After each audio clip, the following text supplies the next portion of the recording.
Daghang salamat kayo kay Mayor Duterte. Kay noong November 8, 2013, si Mayor Duterte, isa siya na nauna na pumunta sa Tacloban at nagtabang sa atin. Yun ang malasakit. Maraming sinabi, maraming batikos, pero nakita po natin, saksi po ako sa malasakit ni Mayor Duterte. Kaya po, hindi ko talaga matatanggihan o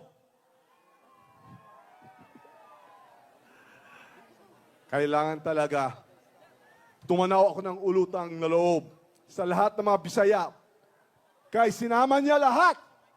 Sinama niya lahat. Di Davao, Mindanao, at dinagsan kami ng mga relief goods, medisina, at lahat ng volunteer. Kaya palakpakan mo natin si Mayor Duterte at lahat